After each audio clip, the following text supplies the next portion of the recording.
This is Heather Stephen, and you're listening to Pieces to Peace, Anchoring on the Other Side of Grief. This podcast focuses on people who have emerged from the depths of their grief, their transition from surviving the darkest of days to seeing the light again.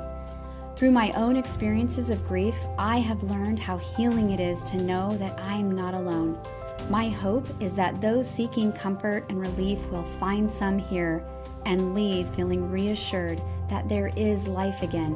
There are brighter days ahead, just around the corner. Hi, Rachel. It's so good to have you on the podcast. I'm so glad that you were willing to come on and share a little bit about your story. So we met. Thanks for having me. Yeah, for sure. I'm thrilled to have you. And I really don't know like your story, like details of your story at all. So I'm looking forward to hearing that. We met through a mutual friend, right? And so we don't even really know each other very well. We've communicated a little bit about the podcast. I'm excited to get to know you a little bit better just doing this today. Can you give us just a little bit about who Rachel is? Boy, who am I? So I'm a teacher. I teach high school, and Wow, I'm a my mom hero. to 2 kids. No, okay. No. It's just a job. But the big kids, they scare me. They terrify me. No, those are my people. Awesome. I'm waiting for my children to become a big kid, right? Actually. So I do that, and that takes up a lot of my time. Except summertime, I get to kind of just relax and be a mom and understand that role a little bit more. I grew up in the Dallas-Fort Worth area. I'm from Texas. Yay, Texas! And I migrated to Houston because I went to Texas A&M University, got my degree in English literature, met my husband, and then the closest place to money is Houston. So we're here in the suburbs of Houston in the heat and the humidity, loving it all. Oh, yeah. And I guess that's me. Good. That's me. Yeah. Today. That's me right now. That is awesome. I didn't know you were a teacher even, so good on you. That's awesome. I mean, I do love teenagers, actually. They're so fun, and they're just, I don't know, I banter with them a lot, my son and his friends, and just being at church and all of that. It's so much fun, but teaching them, I think, is just a different beast. And I'm always impressed with like kindergarten teachers and like middle school and high school. I just think you guys are all amazing. So yeah. Every time I go to my kids' school, they're in elementary. I got one and that's about to be in 3rd grade and one that's about to be in kindergarten. And every time I go, I look at their teachers. I'm like, I don't know how you do it. They're like, I don't know how you do it. I'm like, okay. We're all where we need to be, right? And where we fit in best. Yep. Yeah. So tell us your story. What brings you on this podcast today? In terms of grief, my grief story. Yeah. So when I was 13 years old, well, let me take you all the way back. Yes. So I grew up, I'm the middle child of 3. So there's my brother who's 4 years older than me, and then there's my sister who's 2.5 years younger than me. And my brother had a lot of special needs. Like, he was born with special needs. He was born premature, and pretty soon after his birth, he had open heart surgery, and it was just, that was my normal. And that was like how I grew up, where he had every specialist in the book. Where my mom was always taking him to the doctor, and I was always going along with him, as well as my sister. Like, wherever they needed to go, we were there too. Push in the wheelchair. He was wheelchair bound. He was fed by a G tube. He had 0 communication whatsoever. No verbal communication. He needed assistance, all the assistance in the world, to move his body. And obviously that meant that he wore a diaper up until his death. So he died when I was 13 years old. I was finishing my 8th grade year And it was the end of the year. It was May, and it was probably the hardest grade level year I've ever experienced in my life for many reasons. A big reason beyond just the fact that I had a brother who died is it was also the year that we were moving. And, I think any middle schooler moving is the worst. Right. Just because, right, you're changing out of your comfort zone. But I remember all of us had a really good attitude about it. We were moving from a pretty small home to a home that felt a lot bigger for us. And the goal of this home was that it was going to make my parents' lives a lot easier. In the fact that the hallways were going to be wide enough to push the wheelchair. They were going to install a lift for the stairs. They were going to make sure that there was a big enough bathroom where there was going to be a changing area. And so everything was very customized for the needs of my brother, but then to also alleviate what my parents would have to go through because everybody's getting older. Right. My brother's getting older, so he's becoming bigger, and my parents are older, so they're becoming weaker. So, and I remember at that time, my mom had a lot of lower back pain because she would have to carry my brother, and this is a terrible pun, but it was dead weight, having to carry him. Okay, is he older or younger? He's older. So he's 4 years older than I am. Oh, okay. So when he died, he was 17 years old. Oh, okay. Okay. But he wasn't in a 17-year-old body. His muscles were pretty atrophied. Mm-hmm. His muscles were breaking very, very easily, without anybody being rough on him whatsoever. He would have his femur break, which was awful. Because if you've ever seen a cast for a femur, it goes all the way up around your hips, and it's the worst. And that would happen pretty frequently. I remember he was frequently in a cast towards the end of his life just because his bones were so fragile. But we had there was some medicine that appeared. I probably have all these facts wrong. I talked to my mom before the recording of this podcast just so I can get my facts right, because I think something I've learned about myself is that when a traumatic event has happened to me, all my memories just kind of swirl around and mix up and get jumbled up together. Right. Yep. So that happens. But yes, anyways, so there was my mom found some sort of medication that was in the process of being FDA approved, if I'm not mistaken. And it was an IV drip to kind of help strengthen his bones. Because he basically kind of skipped the osteoporosis and just went straight into fragility. The way my mom described it is she was taking care of an 80-year-old man at the end of his life. Wow. And it was just there was a need for everything. You name a body part, there was a need for it. You name an internal organ, there was a need for it. So we were moving. We moved October 31st of 2003. And if it's okay, I also kind of want to talk a little bit about things that my mom told me, just because it's interesting because I was asking a lot about her perspective, and it was interesting to hear the things that she was telling me and being able to hear it from a perspective of an adult. Now I'm an adult, and now I have children. Yes. And so things absolutely, please. It's a lot more meaningful, right? Yes, absolutely. But then also understanding what was happening in my life at that time too. Yeah. So when we moved, I was really sick and my brother was really sick.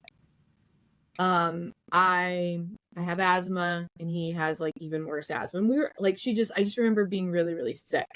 And then moving into a brand new house, there's still that paint smell, and there's the dust is still settling. And I remember moving into the house and just getting even sicker, all those allergies just messing with me. And my brother was coughing all the time. It was just bad. Right. It was just bad for that reason. And my mom told me before we moved, and she told me this just last week. She's I remember thinking, or I remember feeling as if like something bad is going to happen in this new house. And so she recalled like dragging her feet. And my mom is a very organized woman. Like she's got everything down. And so she had all the rooms packed. And the last room that needed to be packed was the kitchen. And she couldn't bring herself to do it. Like she was just like, I can't do it. I can't do it. Something bad is going to happen in this house. I cannot move into this new house. And so it was like the day that we're moving, and she was just like, I just started throwing just stuff into the boxes because we had to go, but it wasn't the way that she wanted it to be. And again, this is an important detail because my mom is a very organized type A person. And so the fact that she's dragging her feet, like, I'm like, oh, that's so interesting. She was like, yeah, she's like, I knew. She's like, I knew something was going to happen. And that 2003 Christmas, we spent in the hospital. My brother was very, very sick. I can't remember exactly what was happening and why. I remember coming back from the hospital, and my brother had to be on oxygen 24/7, which was new. Okay. I remember being in the hospital and like not thinking that we were going to not leave the hospital with my brother. Like I didn't think that he was going to die. Like you never think that your brother's going to die. You never think your sibling's going to die. Right. Even when the writing is on the wall. Sure. Right. As a child, I was just like, this is what we're doing. And we spent Christmas there. And it was probably one of my favorite Christmases because the attitude that we all had as a family, it was just a very positive attitude. Like, this is what we're doing. We're just going to put all our Christmas presents in a bag. We're going to take it to the hospital and we're going to find a way to enjoy it. Right. I remember one of our good friends, brought us, from church, brought us like a meal, like a nice Christmas dinner type meal to the hospital. Cause hospital food isn't great. Right. And I just remember it being special and really, really nice. And then like looking back, I heard that my mom and my dad were already kind of talking about, okay, what do we need to do? Do we need to start thinking about a casket? They apparently were already having those conversations. And my sister and I, we're just like living in our own little worlds. And how old is your sister? So that was Christmas. My sister is 2.5 years younger than me. So at this point, I was 13. She must have been, her birthday's in December. She must have been like 11. Okay. Perhaps like 10 or 11. So it's pretty young. Yeah. We're both pretty young. I remember my sister had a really hard time when it was either her 19th or her 20th birthday because she's like, I've lived longer now without my brother than I have with my brother. Like she kind of had that moment, like, this isn't right. Right. Like, time is being weird to me right now. So yeah, so that was Christmas. And then the spring. So the spring was wild because my brother started declining in health very, very rapidly. And my mom was going to specialist after specialist after specialist with my brother, like everywhere. Like I remember his eyes, something with his eyes was getting messed up. And now my brother was blind as well. Okay. Like his eyes were getting very, very red and bloodshot. And I remember her going to a doctor like the week or maybe a couple of days before he ended up dying. And it was just like, but he was fine. Like she was just going to the doctor to just like check up on this thing or whatever. But I remember it being like a good week. Like it's always like in one of those situations where you're like, everything's fine. Like this is great. And then it happens just so quickly. Right. Do you want me to talk about that? Do you want me to like kind of get into like how he died? Yes, please. Okay. Yes. Okay. I'll keep going. If you're good, yep. I'm good. So he died in 2004. So this year in May 20th, was 20 years. So 20 years felt a little bit like, oh, it's been 20 years. Right. Like that's like that's like something that you talk about like for other like historical moments. Like, oh, Right. that happened like 20 years ago. Like it's just such a weird thing to hold on to and grasp. Right. Time is weird.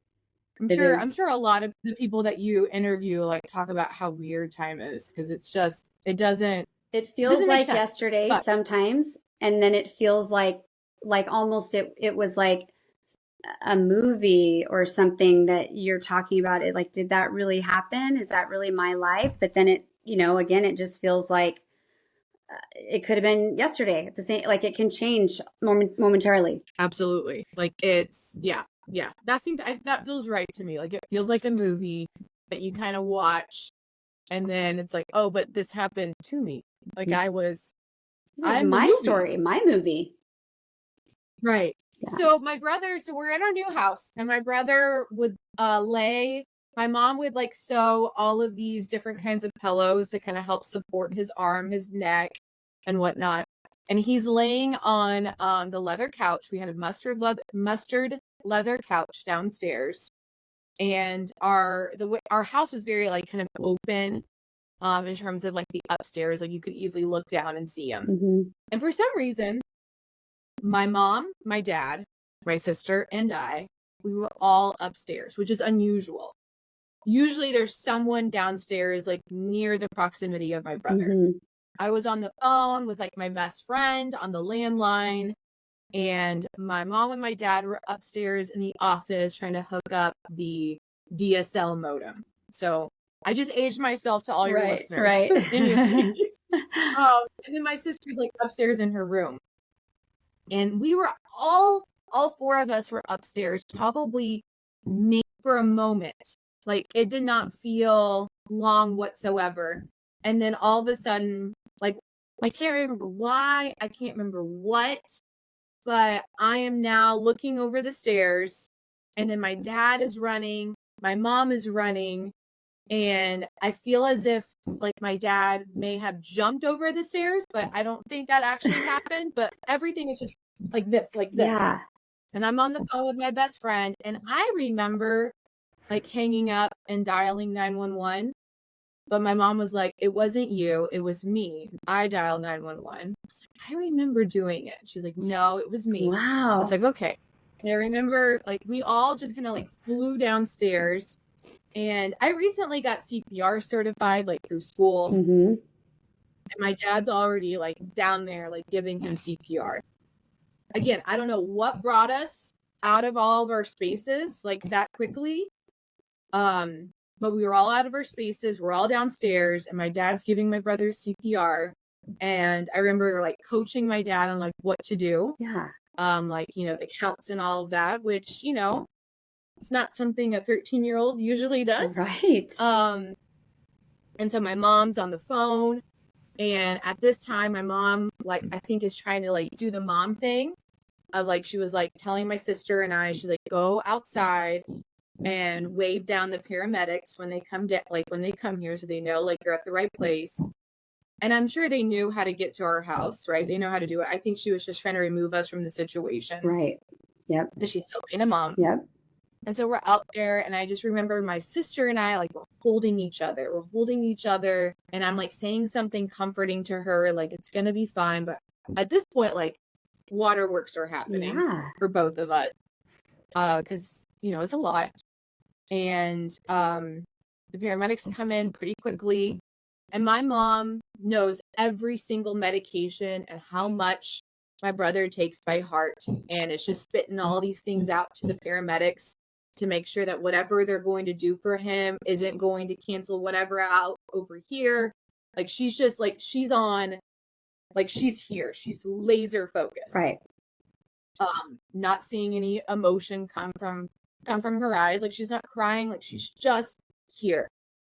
And I just remember thinking like she was in business mode. Like I am here to take care of my son, to make sure that he's okay. Right. Yep. So my mom gets in the ambulance with my brother, and my sister and I, we get in the car with my dad. We follow the ambulance, and I remember telling them, I was like, I don't know why this was a thought in my head. Again, I was 13. I was like, if the ambulance sirens keep going on, that means he's still alive. it means he's still alive, right? If they turn off the sirens, then that means he's gone. So we're good. And the ambulance was flying. Like, there was no way we could follow it. Like, we followed it for maybe halfway. Yeah. And then it flew. Wow. So we get to the ER. And once we get into the ER, I see my mom's face. And my mom is at this point, like, she's sobbing. And she comes to my sister and I and my dad. And she was like, it's time to come say goodbye to your brother. And that was like that finite moment. Like, Wow. it's done. Right. There was nothing they could do. It was done. So we spent all night there with him, with his body, because it was one of those situations where you kind of learn what they do with the body at the hospital. Mm-hmm. They just leave the body there until someone can come get the body. And so when we found that out, we were like, well, we're not going to just leave the body. We're here until someone gets the body. Right. And I remember being there because this all went down right around 8 p.m. It's okay. I'm so sorry. It all kind of went down right around 8 p.m. where so we were there well after midnight. And there's people in our lives at this point who had a really great relationship with my brother. And so we just kind of called people and we're like, if you want to come and say goodbye, you can come and say goodbye. And so I remember a lot of people just showing up as we're just sitting there, like around my brother, until well after midnight, until finally, I think must have been the funeral director that came in and picked up the body. And I just remember that just being a very like surreal experience. Yeah. Like, everyone wants to come and say goodbye, or everyone wants to like sit in this space with us. Because we had a pretty good support system all around. But that was a lot. Yeah. Looking back as a young girl. And I remember also like this is like a terrible trait about myself. That I'm learning to kind of like grow past through therapy. But I've always prided myself as someone who doesn't shed tears or who doesn't cry. Like, I've always been like, I'm tough. And I kind of like align toughness with not crying, which we all know is wrong. Right? There is no negative emotions. They're just emotions. And we all get to have them. Sure, yep. But I remember like even after his death, like, I told myself, like, just stay tough. Like, I was just living with that bubble in the back of your throat of like, it's about to be released. But I'm like, nope, just put it back. And that was probably one of the first times that I did a really, really, really great job at just putting it away, which is terrible. It's awful. You don't know what you don't know. I know. And also, like, I don't think anybody really noticed that I was putting it away. Actually, I think my mom did notice, and she tried to get to me. And then I'll tell you that story here in a minute, where I was just like, no, leave me alone, kind of a thing. Right, yeah. So that was a little strange. And kind of like, as I've been going through therapy myself, I'm like, oh, I didn't allow myself to feel. Like, why didn't I do that? Why? What is that? Like, why did I not allow, I don't know, 13-year-old Rachel to actually feel emotions? And so I've been kind of like, that's been questions in my mind of sorry, my cat. I'm so sorry. But it's just been a lot of like trying to understand that process. So this is probably also a good tool, if you will. Like, this is going to probably help me kind of sort some things in my mind. Right. Yeah. For sure. Yeah. But after he died, things were like a whirlwind. My family, all of my family started coming into town pretty quickly, a lot. And I'm from so my mom is a member of the Church of Jesus Christ of Latter-day Saints. And at the time, my dad was Muslim. So I have a very large Mormon family over here, Mm-hmm. but I also have like a very large Pakistani family over here. But all my dad's family still lives in Pakistan. Wow. And then, so my mom is, I know there's a lot of layers to this, Heather. Yeah, that's so cool though. So, my mom is one of 8. And so you can imagine that pretty much all of her siblings procreated. So there's just a lot of us. Yep. So they're all coming. They're all coming very quickly. Very quickly they're coming. And it was like, there was like never really a moment of like peace. Like people were just always coming. Our front door was a revolving door. We had neighbors right across the street from us who owned a Pakistani restaurant. And so they were coming with just like big old like catering sized cans of food. And like people were just coming and coming because they knew we were having family come. Right. So they didn't want us to bring up food. And people were coming inside our house to clean. People were coming inside our house to take my sister to an activity at school. Like people were just trying to still provide normalcy. But what they didn't understand, and this was the most difficult thing for me, is I never really understood what normalcy is outside of having a special needs brother. Sure. And that was the most difficult thing, I think, to get other people to understand as well, is that our normalcy was being able to look downstairs and see on the couch that my brother's on the couch. Right. Or to, whenever we had to go run an errand, we had to make sure that we had Michael's backpack packed with diapers and wipes. We had to put him in a wheelchair. We had to put him on the lift to go in our van that was wheelchair accessible. I got to push his wheelchair. Like these were the normal things, right? Going to Walmart was an ordeal, but it was an ordeal that we have come to realize was normal for us. Mm-hmm. So there was this moment that I want to talk about. There was this moment when everybody's at our house, and it was maybe a day or two before the funeral. And my mom tells me that her brother is going to give the eulogy for my brother. And I remember feeling almost offended. I was like, Mom, I want to do that. I want to do that. And she's like, really? And I was like, I need to do this. Like, let me do this. Wow. And she's like, are you sure? And I was like, yes. Now I love my uncle, but my uncle does not live in Texas. Right. My uncle at the time was living in Colorado. I'm like, so what does he go? What he doesn't know like the everyday things. Right. He knows the big picture things, the things that maybe you've told him. But like, I'm here. And if it hasn't come across, yeah, I like to talk. So like, I don't mind. I didn't mind public speaking.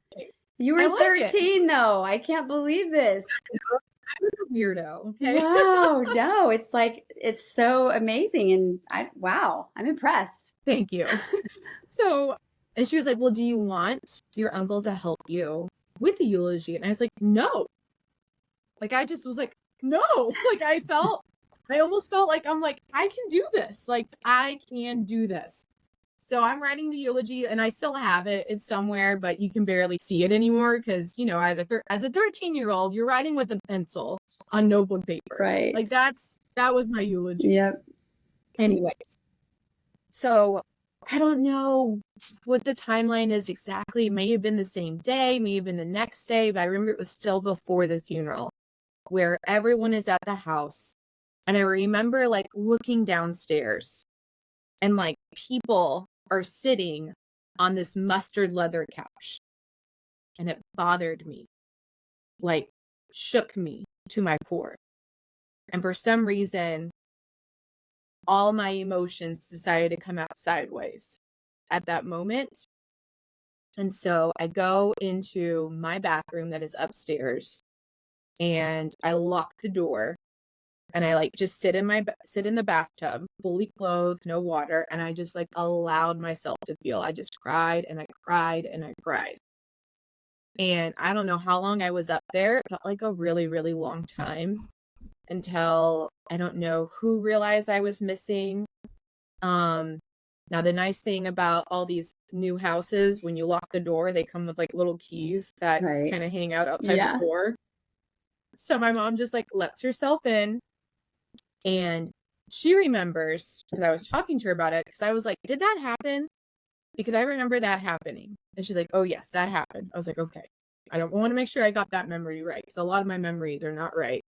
And she's like, I remember holding you on top of like the toilet, where I was just like, we're gonna figure this out together, kind of a thing. Like, it's okay, you know, we're gonna figure this out together. And she's like, and I remember when I was saying those things to you, where you just clammed up really, really fast, and like you just shut it off. And I was like, yeah, that sounds about right. That sounds about right. Yeah. Shutting it off. I'm just really good at that. You know, there's like a little switch inside me. And then the funeral happened, and I remember giving that eulogy, and I'm looking at my family in the front, and they're just, so I'm like telling an anecdote about every single person and their relationship, about my brother Michael, and watching them just cry. And I remember telling myself, you're giving the eulogy. You can't cry. You can't cry because you're giving the eulogy, right? I have to perform. And that's kind of probably the thesis of who Rachel is I'm the performer. I'm the, you know, I make situations kind of like leveled out, or, you know, help neutralize it, or maybe I bring the comic relief. Like that's my role, right? That's what I'm supposed to do in my system, Right. so to speak. And I remember going also, whenever we had the viewing, my brother had like just really beautiful thick hair, like just super thick, like especially like right back here in his neck. Yeah.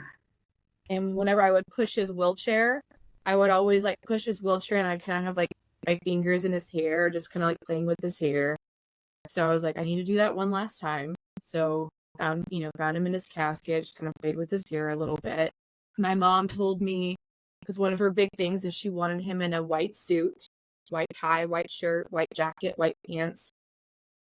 And before the funeral, everybody was coming, people from church or family, and people would just come in, and they would be like, Nancy, that's my mom, like, what do you want us to do? Is there anything you want us to do? And she's like, apparently when you're buried, you wear underwear. I've never bought my son underwear before. Can you go buy him some underwear? And that is never like that. She just shared that with me last week. And I remember like when she said that, I'm like, my gosh, she's never bought her son underwear before. And she had to buy underwear for him. It's such a normal thing to do, right, but it was not our normal. Right. Like nothing about it was normal. You know, like we were always doing the abnormal things. Like I never was on an airplane before he died. Like there's just so many things that we just never did, just because it wasn't like our whole family wasn't going to be included. So why would we do that? Right. Yeah. Like we would only do things. We would only anytime we would go somewhere, my mom would call and be like, are y'all wheelchair accessible? And then be like, yes, we have one seat available next to the wheelchair. She's like, nope, click. Like that's not good enough. You're telling me only one person can sit next to Michael? Absolutely not. We're a family of 4 or 5. Sorry, we're a family of 5. Yeah. So it's just like, it's just having to train ourselves in that grieving process to we actually get to understand what normal is and what that looks like based off of the rest of the world. That was very, what would be the right adjective? It wasn't like necessarily difficult. It was just new. It was new. Your new normal. It was new. Very telling.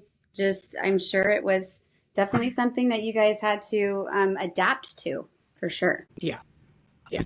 So then what? What happened after that?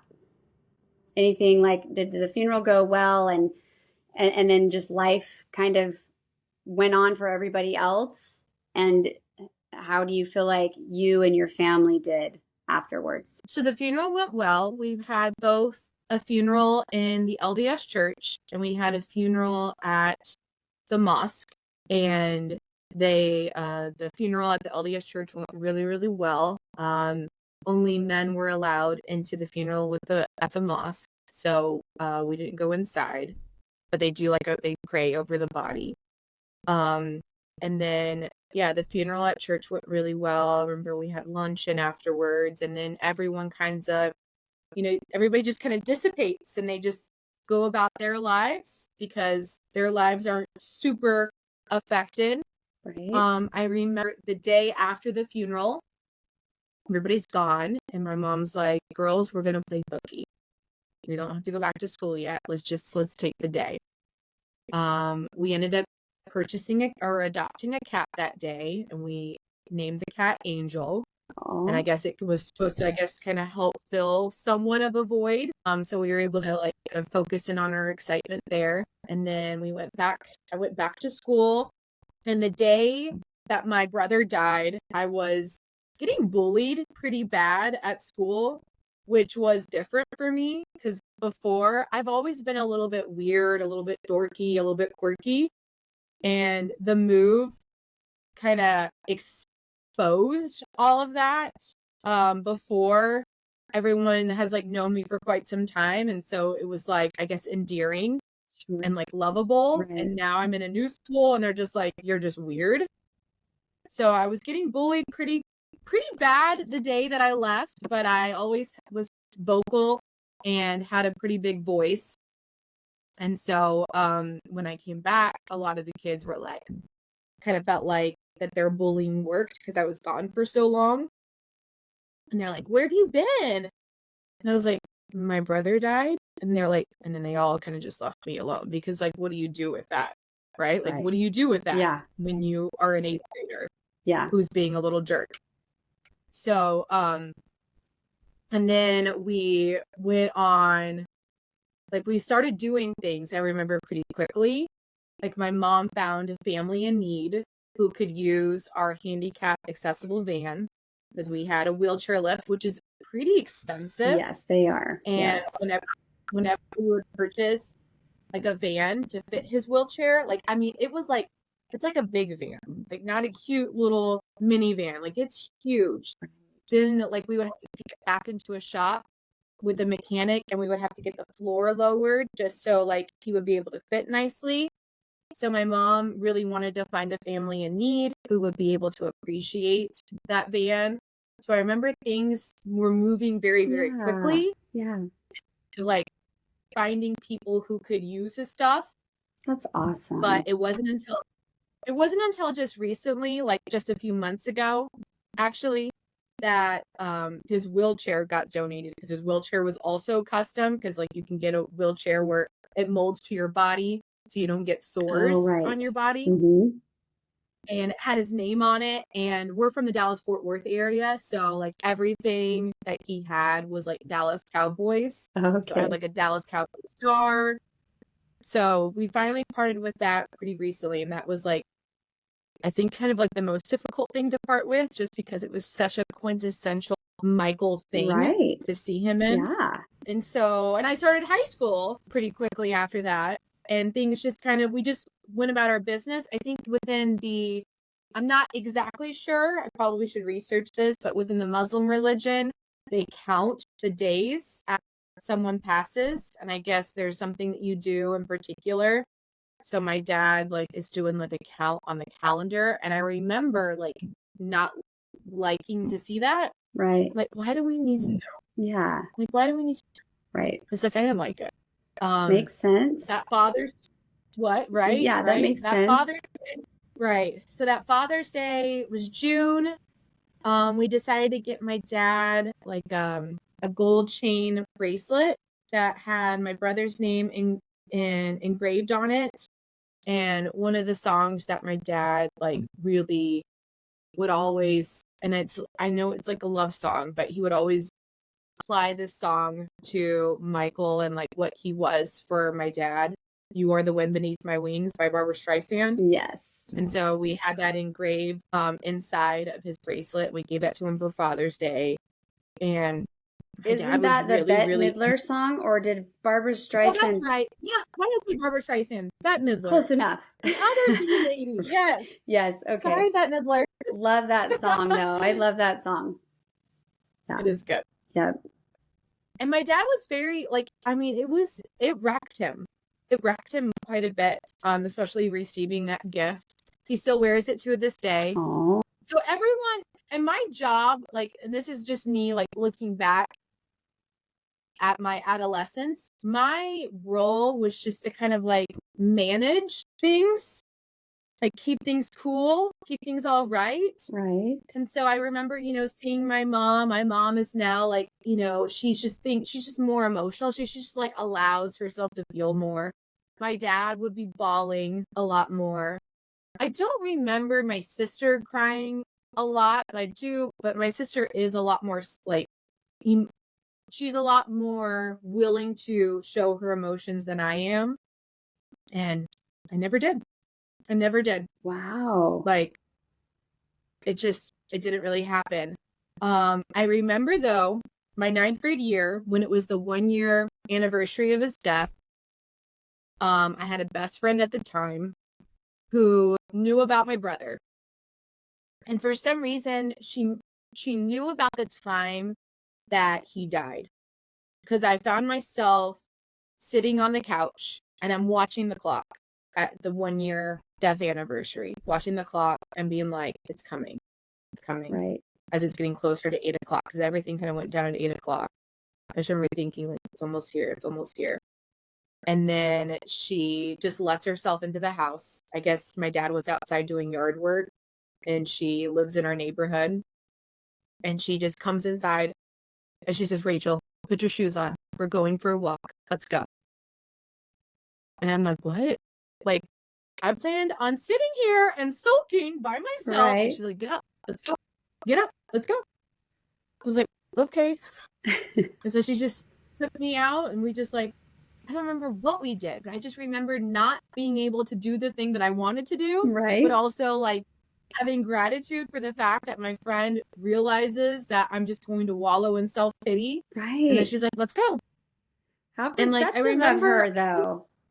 right? Yeah. For a 9th grader? Right. Yes. Yeah. I do remember talking about him with her like that night. So it was like a time of like reflection, but it felt useful. It felt worthwhile instead of just sitting on the couch sulking, looking at the clock. Right. So I remember feeling just a lot of gratitude for her for doing that.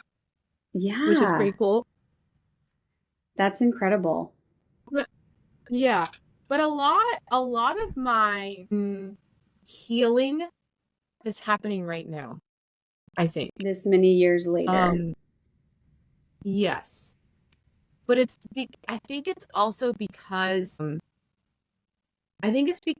getting to the point where like I've told, like I'm rewiring some things in my brain of how it's okay to feel.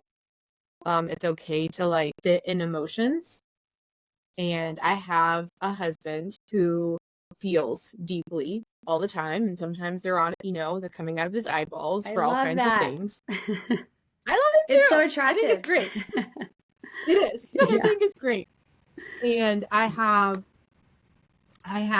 she's probably going to listen to me because she's right there. But like outside of this room, I have a daughter who's pretty amazing at asking very perceptive questions. And she's only 8 years old. So she knows about her Uncle Michael. We talk about him all the time. My son's middle name is Michael. I knew that from the jump. Wow. I knew like whoever I was going to get married to, they didn't really have a say in that. Like if they had anything negative to say about it, I'd be like, goodbye. Deal breaker. Right. Yeah. So, like after my son was born, my son is the youngest, he's 5. People would come to the house and Charlotte would be like, this is Oliver Michael. His middle name is Michael because it's after Uncle Michael who's in heaven. And like, she would say all that in one breath. I'm like, rock on, sister. That's awesome. And like, postpartum emotions, like, you're right. Sure. Right. Yep.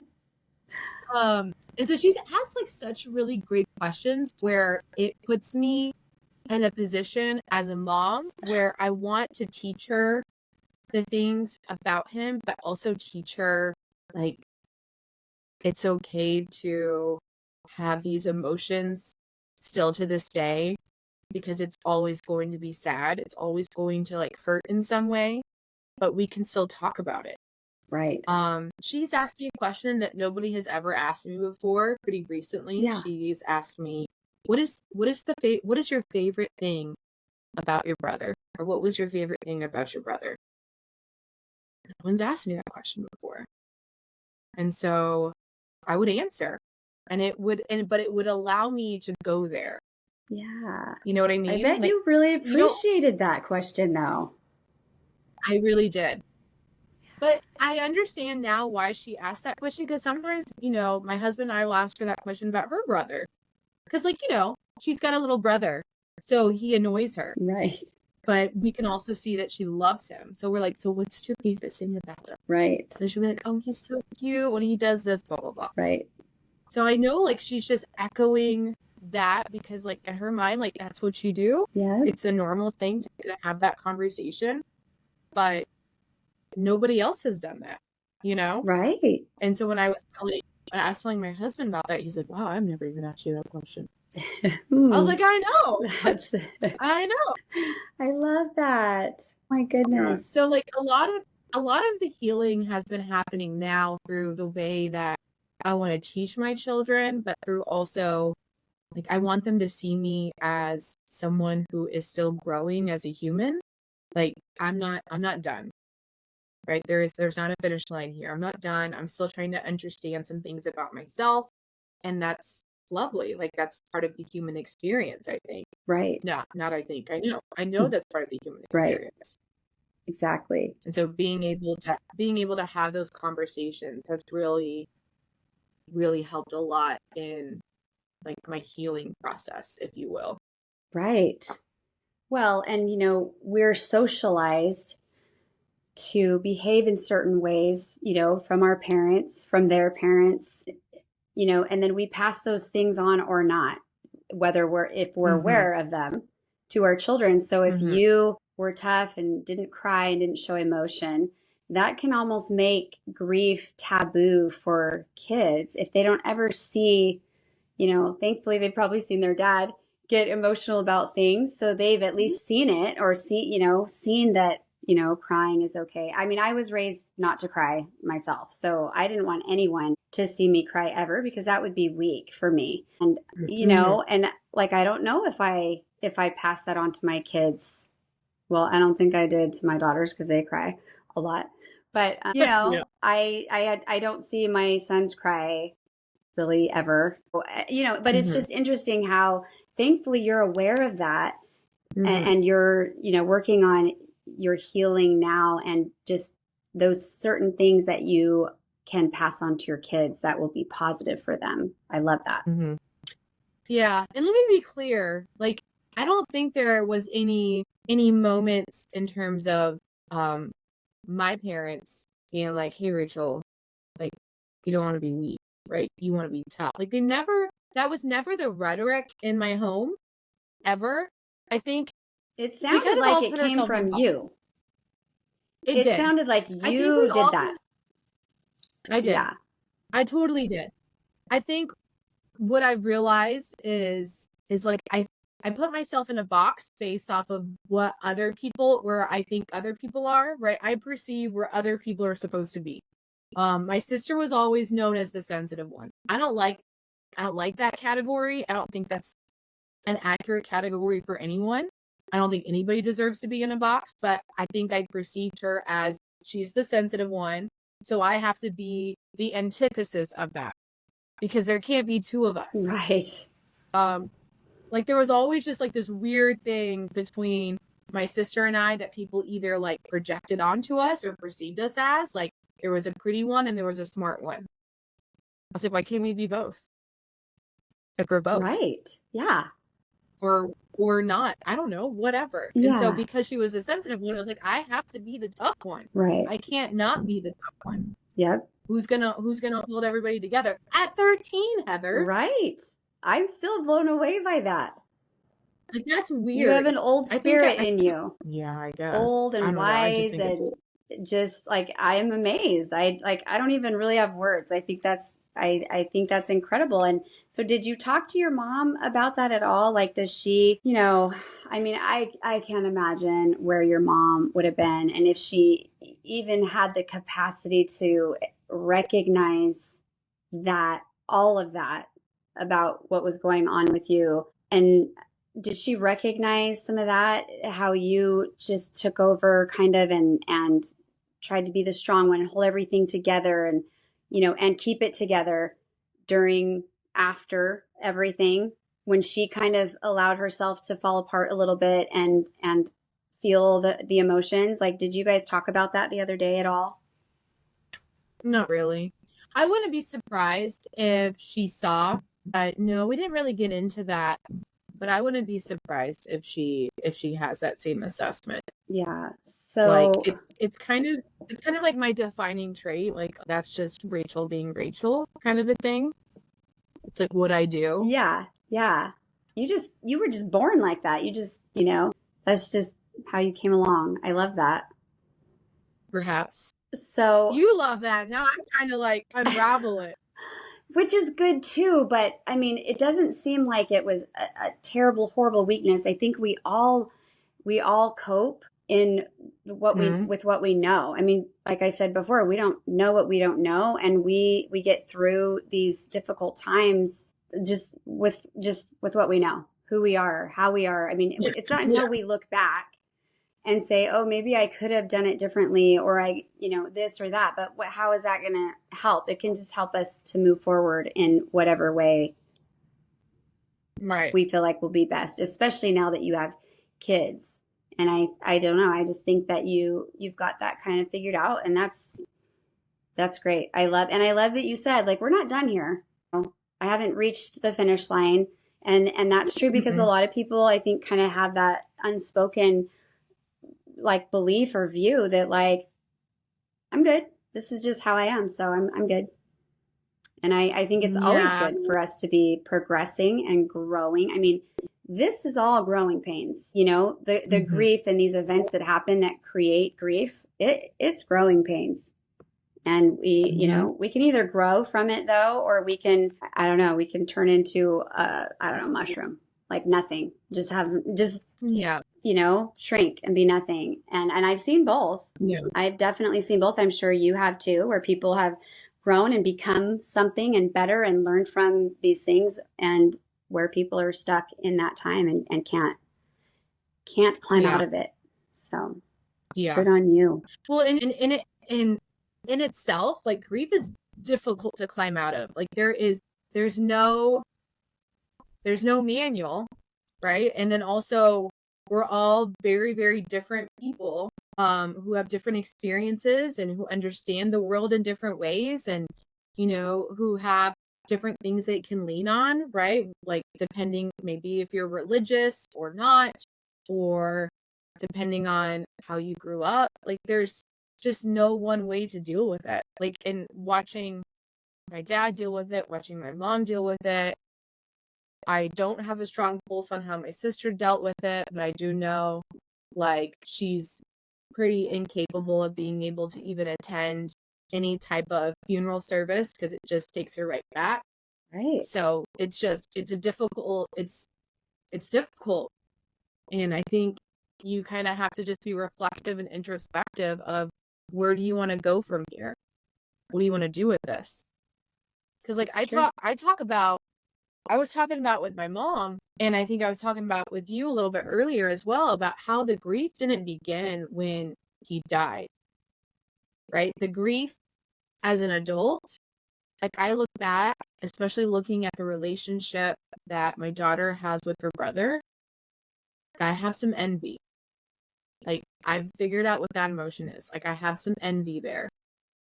And then I find myself kind of like going like this whenever they're getting at each other's nerves and they're getting upset with each other.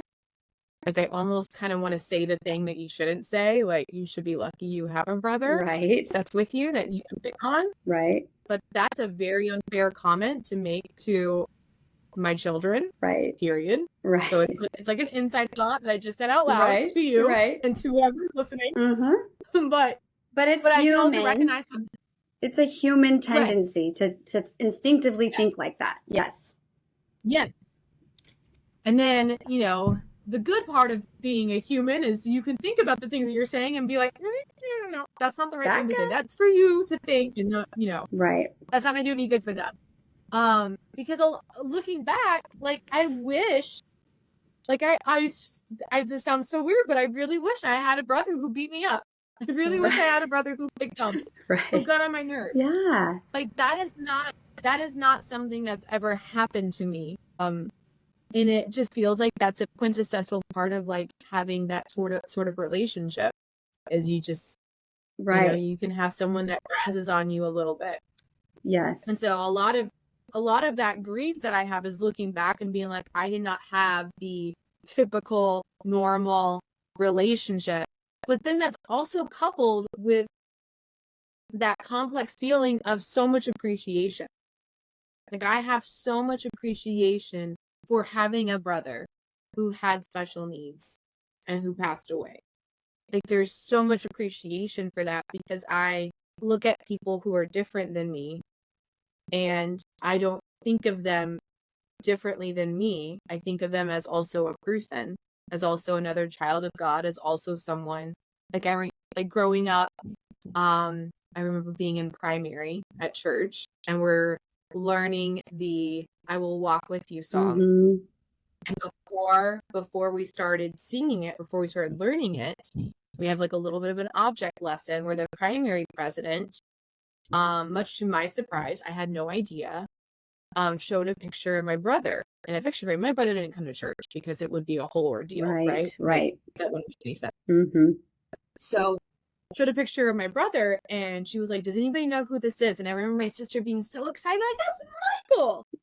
And then like there was an object lesson because here is someone who belongs to our ward, right? It's part of our ward family that many people don't know because he doesn't go to primary, doesn't go to church. And we were singing a song that was so directly connected to the existence of my brother. Right. Yeah. And it just made it so real for those primary kids. And I remember that connection being made and be like, wow, that's kind of special. Yeah. That's cool. That That's is really so neat. Well, and I think growing up with a special needs brother, and you wouldn't know the difference because that's all you knew. But I'll tell you that, like me and my brother, and maybe I'm sure more than one of my brothers, but I've definitely had a conversation with one of them about how we're uncomfortable around special needs people because we're not sure how to behave. We're not sure what to do, and we're almost scared of it.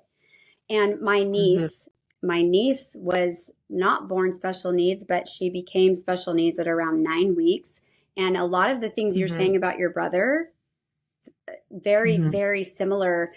And my sister asked me after my daughter died, she said, Heather, I bet you wish JC was still alive, even if it meant that she was going to be like Canyon, my niece.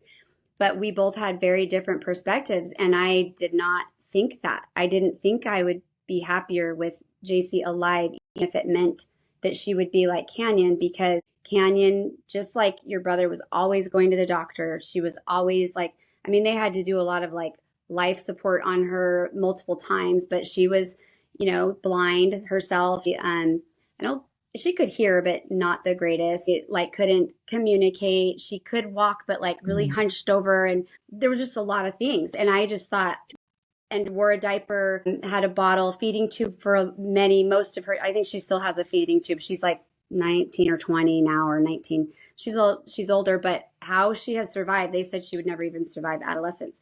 But it's just that I have a different perspective than she does. And it doesn't mean that I don't love Canyon or that I love my daughter less and like that I would rather her. But I wouldn't want to go through all of the things that parents of special needs have to go through. I think it's angelic. It's such a sacrifice. And yes, you I'm sure, love them as like you love all of your other children. It just is a different perspective. And I would never want to choose anyway. I wouldn't want to have to choose one over the other, Yeah. So it's just That's different.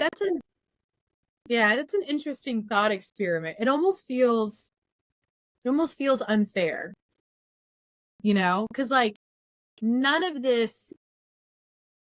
what you went through, was it your sister? Yeah, my sister with hers. Mm-hmm. None of what your sister, none of what my family went through. Like we weren't given a choice. Right. You just kind of like handed it. And the choice is then, what are you going to do? Right? The Right. choice is now on you. Like I would argue that if the choice is just provided for you, right? You're going to do this thing, Yes. and then you're going to act in the best way possible, or at least I guess good people. I think I venture to think that there's a lot more good in a lot of us than not. Like Yes. you're going to make the best choice possible based on what is dealt to you. I believe that in a lot of us. I think, but we don't get to choose that. You don't get to choose, Right. that your daughter dies, or you don't get to choose that your niece has special needs. Like those are not choices that we get to have, right? You don't get Right. to, there's not a red pill or a blue pill. There's just the pill. Right. Yeah. And then It's, what are you yeah. going to do with that pill? Yep. You know? Yeah, and we don't, I mean, and it's so easy to say to my sister, like, I just couldn't ever do that. I just couldn't, because I Mm-hmm. said that to a friend of mine 2 years before my daughter died. Her son had died, and I told her I could never go through losing a child. I just couldn't. And then I did. And Mm-hmm. I'm okay. 16 years later, I'm fine. You know what I mean? It's like, not to say, oh, don't ever say never, but it's like you don't know, we don't know what we're capable of. We have no Yeah. idea the strength that we have inside of us. Yeah. I'm so grateful for your just your side of that story and your insight on it, and even talking to your mom, and being reminded of some of those things that maybe you had forgotten, because it added to your story. Your mom seems like a rock star. I love her, and I don't know her. Yes. She just seems so amazing. Just how you spoke of her, wow, I'm just impressed with your family too. Bringing two faiths like that together and raising children and being okay and all of that, I just like amazes me. I think it's so admirable, and so pass that on to your mom and dad. I'm just, I don't know, I'm impressed and thrilled with it. Anything else, anything you want to leave as a finality for anybody that might relate to this story, and to you, to just offer some hope or inspiration, anything to leave us with? Yeah. So I think the biggest thing is just to like listen, right? Listen. Whether it's to your gut, to your heart, to the still small voice, whatever it is, just listen. There was a lot that my mom listened to right before my brother's death that I didn't realize that she heard. Like she told, like when she got the inclination that his days were numbered, she called it somewhat of a revelation. I was like, but in my mind, a revelation is something that you are then able, like, right, you're able to have a choice of like, okay, should I do this or should I not? Like that's always been the way that I thought of a revelation to be. And that's what I told her. I was like, I don't think that's a revelation. I was like, you weren't given an opportunity to choose anything. And she said, she paused for quite some time, and she's like, but I did. I chose how I was going to behave. She's like, I spent a lot of time sleeping with him at night in his bed, and my brother was in a twin size bed. Wow. I had no idea. Wow. She's like, I chose how I was going to behave. And so, again, you're dealt with whatever you're dealt with, but then what is your choice from that point forward? How are you going to behave? So just listen, listen, listen, right? Find ways where you can quiet the outside noise and listen, because that's going to tell you a lot about how you're going to move, how you're going to heal, and then how you're going to kind of see I don't like seeing the other side. I was going to say come out the other side, see the other side, but there's not another side. Like, this is it, right? We're on one big plane. Yeah. There's no other side. Sometimes you kind of go back, right? Nothing is linear, but just how you're able to just be okay and then not be okay and then not be okay. Right. Yep. And it's semantics. It's complicated, Heather. It is. And it's semantics, and grievers especially, I've noticed, get a little, worried about wording and how, I had a friend tell me today, like, I don't want to say that you've recovered, but I'm like, no, you can say that to me because I feel like I have. I don't feel like I am, stuck and miserable and sad and sobbing every day. I feel like I feel so much better. Does that mean I never think of and I don't get sad occasionally? No, it doesn't mean that. But it's the wording. And yeah, I think sometimes we climb out of the sinkhole. Sometimes we, emerge and we feel like we are on another side of, there's the sad and awful and terrible side. And then there's the better, more happier and hopeful side. And maybe that's just all semantics, and it's just how we use the verbiage and our own lingo and our own grief language. And that's okay. Like, everybody can have their own language, but I'm okay saying I feel recovered. It doesn't mean I've forgotten her or, that I don't know. I just feel better. That's all. I just feel better. So. Now, if I may, I think there's a thing when it comes to where people think about love. And if you're okay, then your love has decreased. Or if you're okay, then where is that love? And I think if we separate the two, right? My love for my brother is still incredibly strong, right? That isn't gone. Right. That still exists. But it's here. It's right here, and it's here, and it's here, and it's here. It's everywhere. But I find a way to still navigate my life in a way where my love is still strong, but then I'm not a puddle on the floor. Right. Like, all of these things get to happen simultaneously, and I'm sitting upright, right? I'm not like right. You don't have to like get me off the floor and be like, let's go. Right. And I think that's the problem when people maybe not the problem, but I think that's the issue when it comes to like the beginning of the grieving process. It's like, we want to be so careful not to indicate to someone that they gotta be okay, and they attach that to, okay, so where does my love go? Like, I'm so sad because I love this person and they're gone. The love still gets to be there. Like, you get to still have it. Absolutely. And that love carries through in all that you do. That's so true. That's my 2 cents. I love it. Thank you, Rachel. I love it. I so appreciate that 2 cents because it makes sense, and I think it will help someone.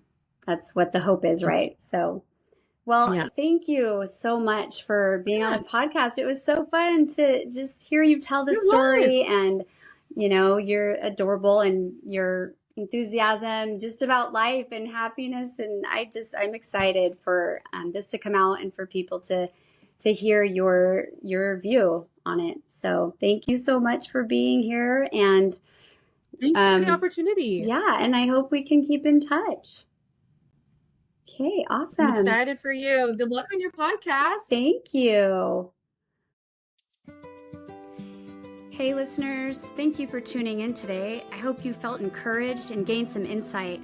If you want to hear more inspiring stories, make sure to subscribe, and don't forget to check out the website at pieces2peace.net.